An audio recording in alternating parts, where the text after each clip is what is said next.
Thank you, Dawn.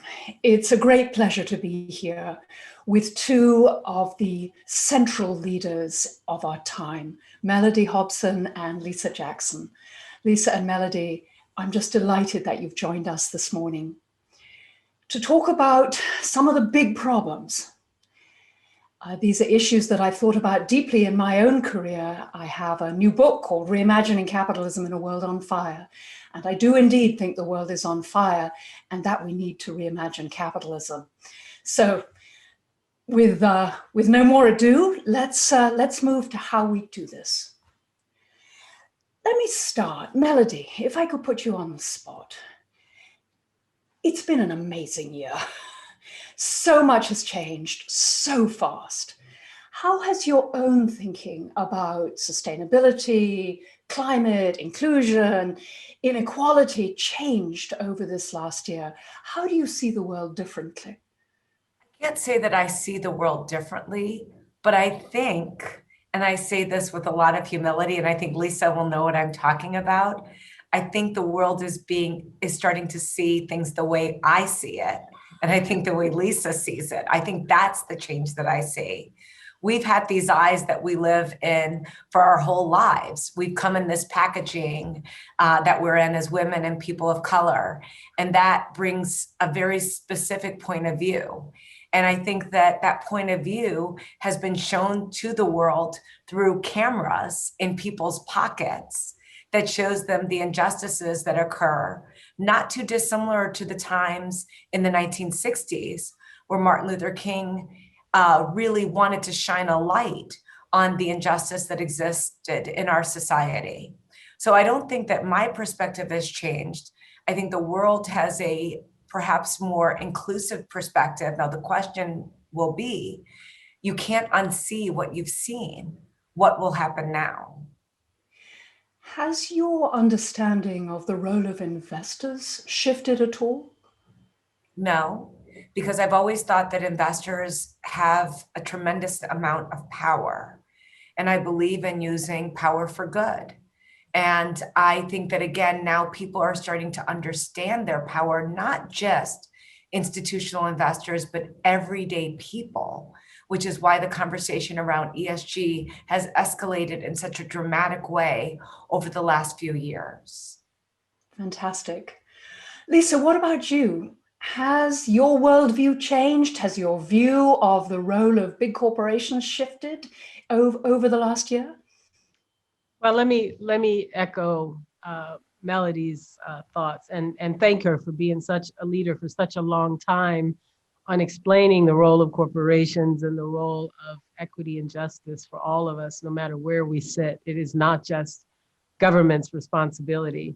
But to answer your question, Rebecca, I came to Apple because I believed that Apple had a long history of tackling challenges, but also doing it in a way that could change the world, that could be influential. We could be the ripple in the pond to help think differently and act urgently at home, and then doing our part to create pathways in our industry, in our supply chain, with our customers, to make sure everything changes. So everything from our work to address climate change, to our work on our racial equity and justice initiative, which we started last year in the wake of the killings. Everything we do is focused on deploying our resources, using best thinking to develop innovative solutions that we hope can transfer and be used by our colleagues, by our friends across the private sector. Thank you. Melody, can we focus a little bit on your work at Ariel Investments, a real pathbreaker in patient investing?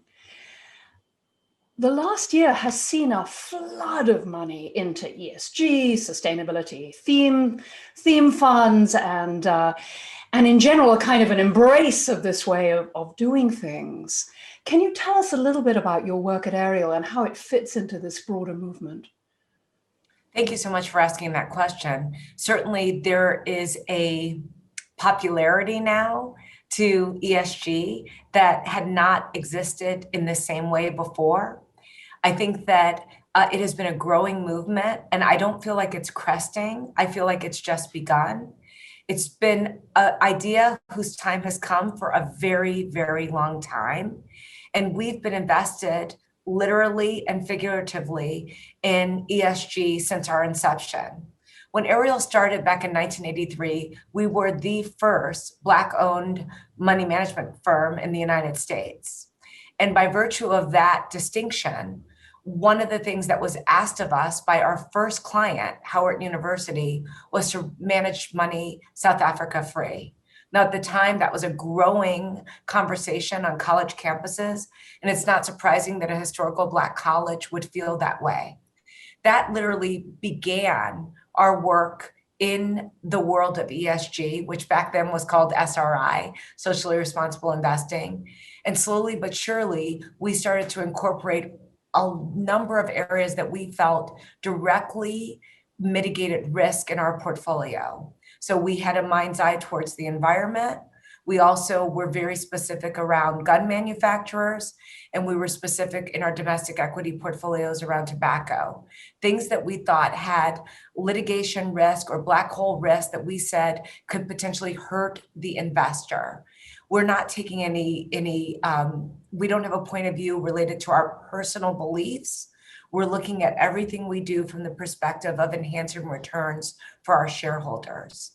I think that has grown because some people have a very personal perspective about how they want their money invested.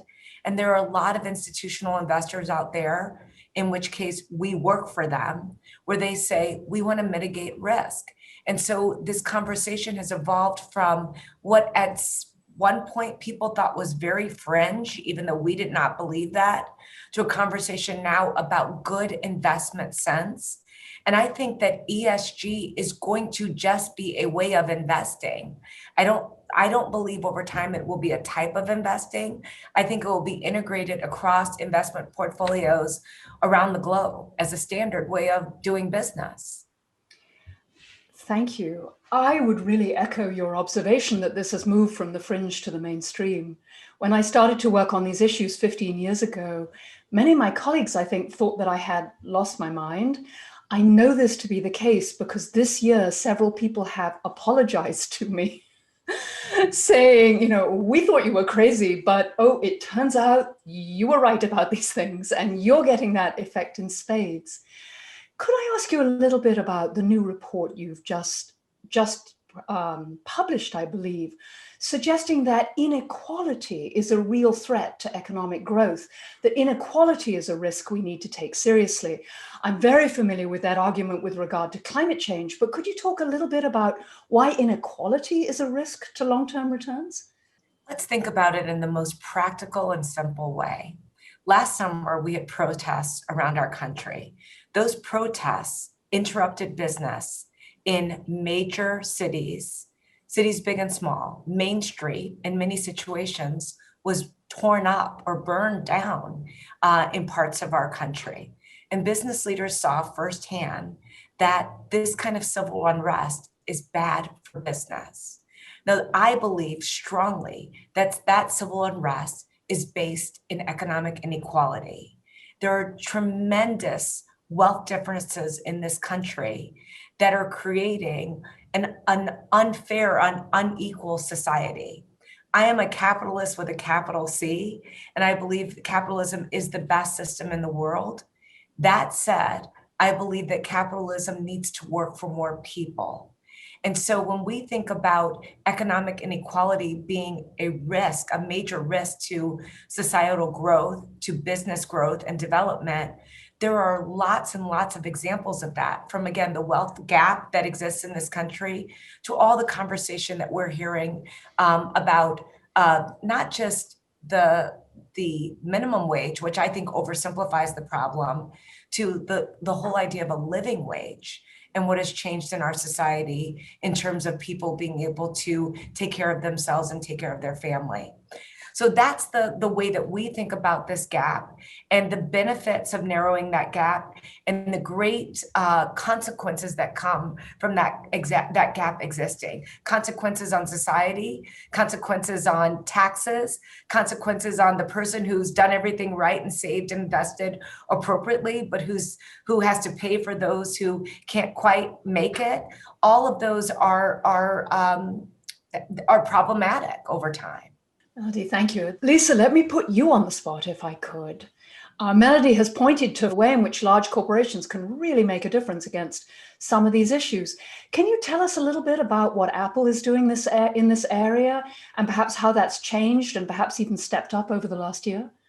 Absolutely. And I want to, start by saying that for those companies who are listening to this and believe themselves to be on the road to incorporating ESG, this is not something that you fall into. It's not something that you can draft behind others to do.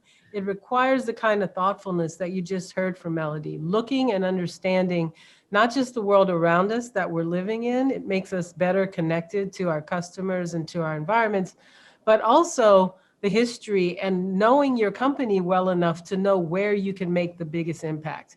That's what we did at Apple.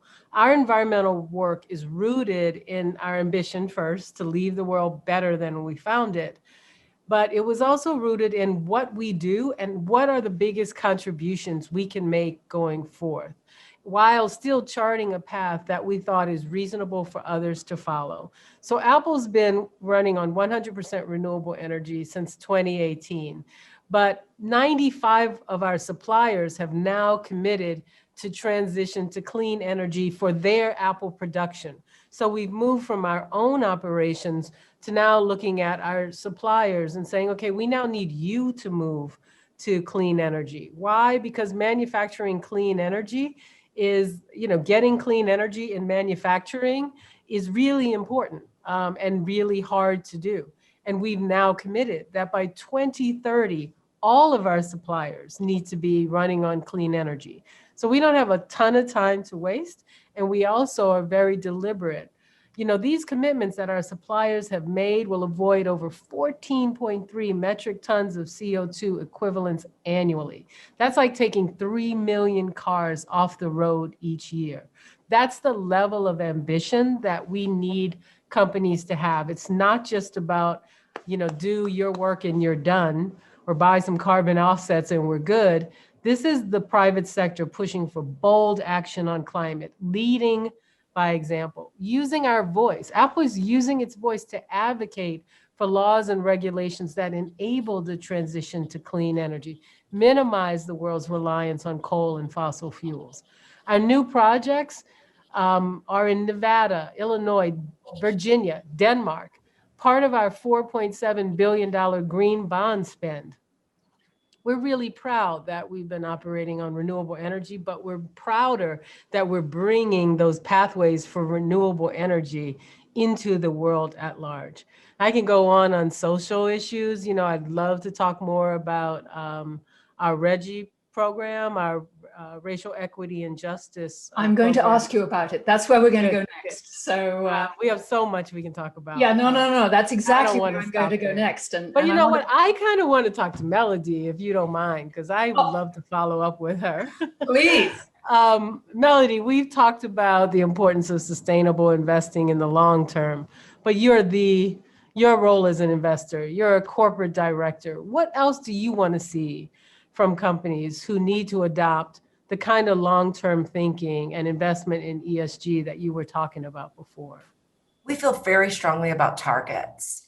And I use the word targets consciously as opposed to quotas or anything like that. Targets around diversity inside of the organization. We've talked a lot about that, making sure that you don't put all of your people together in some multicultural umbrella and then count them as diverse, because it masks underrepresentation. So we want to see people acknowledged and counted by ethnicity to see where is the underrepresentation in the organization from the C-suite all the way down. We also think that there should be scientific-based emissions reduction targets.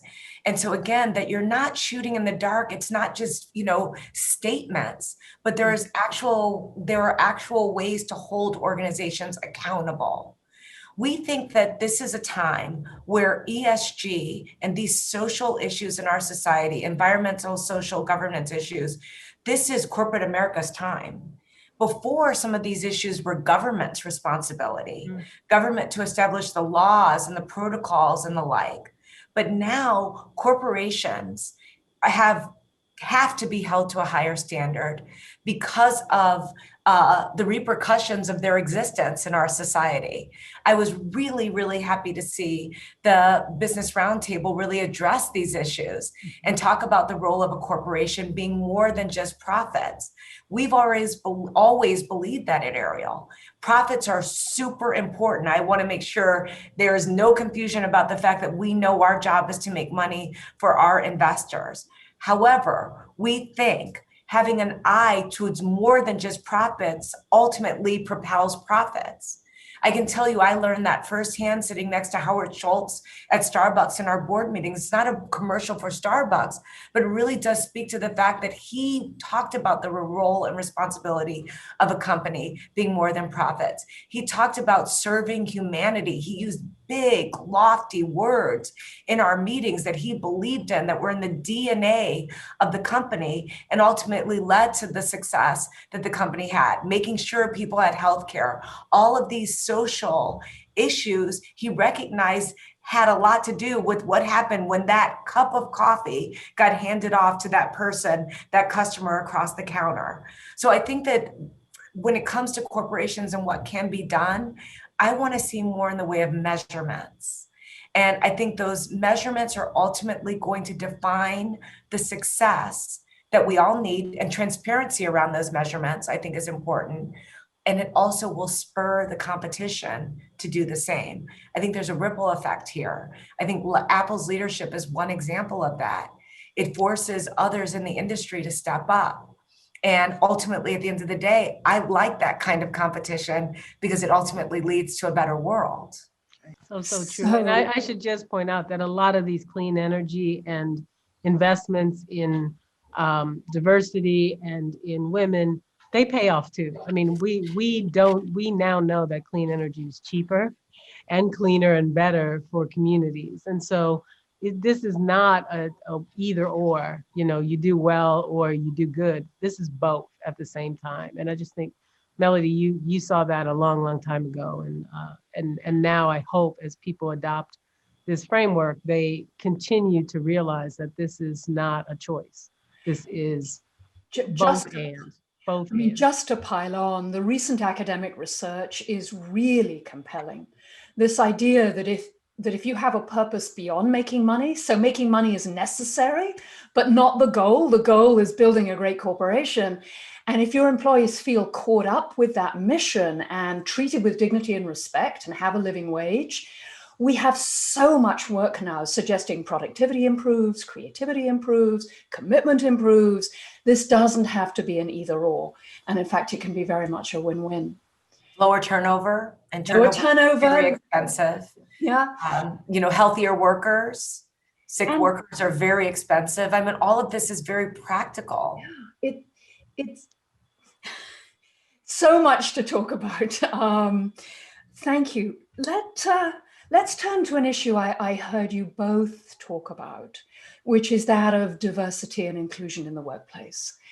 And despite all the troubles in 2020, it had some amazing upsides.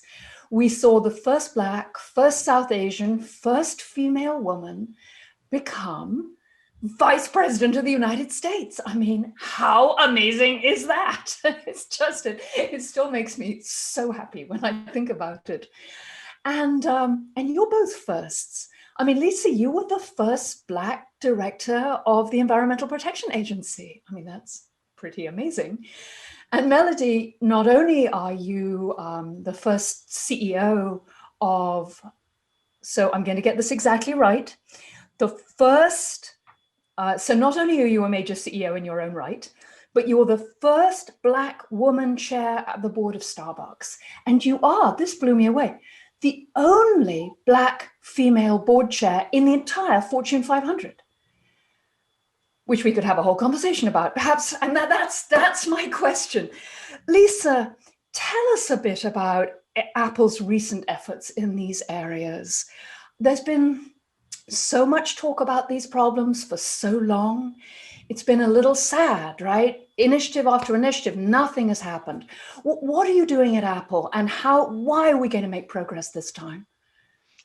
Well, the Gen Z loves to talk about intersectionality, and it's this idea that these challenges in society don't travel alone. And so I've always kind of mused on the fact that if you ask me what my life's calling is, it's been the environment since I was really first studied and understood the consequences of environment on health. But now, starting last June, we launched our $100 million Racial Equity and Justice Initiative. And it started because our CEO, Tim Cook, said we need to use our voice as a company to help dismantle not just barriers, but the systemic barriers that have blocked opportunity for communities of color. We launched the initiative in the wake of protests around the world following the killings of Breonna Taylor and George Floyd, and too many to name, a signal to the world that as a corporation, as a company that wants to be a leader on values, these are issues that are also in our portfolio. These are issues we must also all step up to address. We think we have a responsibility. It's ingrained in the DNA of this company to do better, to use technology to help do good. So we're really proud to lend our voices and resources to challenge systemic inequity in three areas. Really, education, somewhere that Apple has worked for decades, the first Macs in the classroom, but also criminal justice reform. There, we're mainly helping to support groups who are doing that vital work. But then the last and most important, economic opportunity. So it's not just inside our walls where we want to see diversity. We want to ensure that we are also seeing diversity with how we spend our money.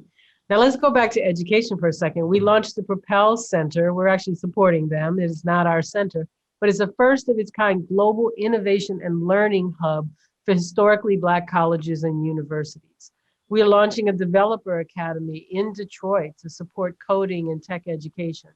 And we're doing venture capital funding for Black and brown entrepreneurs. So you take those initiatives along with our work to change our supply chain to ensure that we're giving opportunity to Black and brown owned businesses. That's wealth creation. Those are all things that we think are firmly within the bailiwick of a company like Apple, not only to do, but must do. And we're really proud. We're just getting started, but we're really proud of the work. Lisa, could I follow up? And this is a tiny bit aggressive, but I'm guessing that some of the companies, some of the business leaders that are watching us now are thinking, Apple's a pretty successful company. I don't have those kinds of margins. How can I make this kind of difference? How does your work give insight to other companies that may be thinking about moving in this direction? What can they do? Well, it's not just about the resources that we give away. We are able to support some pretty amazing initiatives like the Propel Center, like the Detroit Academy, but it's also about the intention behind the work. No matter how big you are, you still purchase services and supplies. Do you understand what your purchasing department is doing and how they are looking at Black and brown owned businesses and women owned businesses for that matter, but both? How are they looking to ensure that we are not missing out on opportunities to grow those who have a stake in this economy? We heard Melody speak about economic inequality and injustice. No one is going to line up behind a company that they don't feel has the interests of their community at heart. So I think that is something every company can and should do. I think obviously the work about diversifying your own team inside is work every company should and must do at this moment. I think the investments in clean energy, the investments that are increasingly being shown by work like Melody's to to yield profits are no-brainers. If you say you're a capitalist company, if you're in business to make money, these are opportunities. If you can't do it alone, go to a purchasing cooperative and think about how you might be able to influence whether it's clean energy or human rights or any of the things that we're talking about as being important under this ESG rubric. What can you do together that might not be accessible to you as an individual firm? Thanks, Lisa. That's really helpful. Melody, I'd love to get your perspective, both as an investor and a director. You're co-CEO of the oldest Black-owned mutual fund in the country. And at the moment, you are the only Black female chair of any Fortune 500 board. Tell us, what is it going to take for you to be not the only one? How do we really increase diversity in these spaces? What I would say is what has to happen. I wrote down when you were asking Lisa the question about, well, you know, companies don't have Apple's money, et cetera, resources. I wrote in capital letters, intention. So I'm glad to see she was speaking the word and I was writing it. You have to have a real intention around this. And this is where this is my whole point about what gets measured actually happens. You know, I love this saying, math has no opinion. I say it all the time. The math will tell you everything you want to know. And it's interesting to me at Ariel, we read annual reports for a living. And in those annual reports, I can tell you all the companies that dedicate pages to diversity and inclusion and talk about how it is a strategic imperative. That is literally the two words that they use constantly. And then when you try to tie out those words to actual people in the organization, senior leadership teams and the like, you see this disconnect. So one thing is intention, but the intention must be backed up by real accountability. How can you drive accountability in corporate America? The way we always do, incentives. You get what you incent. We have incentives for everything else. We have earnings targets with incentives around them for the leadership of the company. We have profitability targets where incentives are tied to them. We have sales incentives. Everyone knows, did you meet your numbers or not? This is in the DNA of corporate America. We need incentives around diversity and inclusion goals. And without the actual targets, you can't hit a target if you don't have one. And without the incentives that say you get rewarded for doing the job that we ask you to do, or you somehow don't earn all that you can or could, if you don't do that job, we won't change behavior. And so at the end of the day, I think it's very, very simple. We have something that we have overcomplicated with all sorts of programs and ideas, but the simplicity of it, especially at the top, I think will affect the most meaningful change. We just have a couple of minutes. So could I ask you in a single sentence to tell me why you're hopeful for the future? Lisa, you want to go first?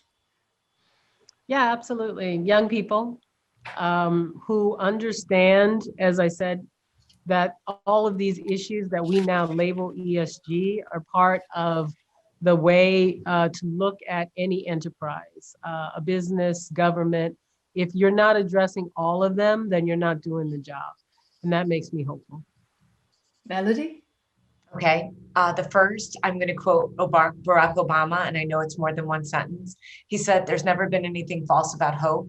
I really do believe that hope is quintessentially American. And so I think that's just how most of us walk around our country, is expecting tomorrow to be better than today. But the other reason that I'm hopeful is because of something very simple: enlightened self-interest. I think corporations will do what's in their best interest, and very quickly they will recognize their self-interest is to have organizations that are more attuned to their carbon footprint and what they're doing in this society as it relates to the environment. Their enlightened self-interest will tell them that they need a diverse group of people around the table to make better decisions. Their enlightened self-interest will lead them to better governance. All of that, I think, at the end of the day, will lead us to a better place in this country, because I think that's what has happened in times past. Thank you very, very much. That was fantastic. And you have given me hope. Two amazing business leaders leading the change we need. Thank you very, very much. Thank you. Thanks.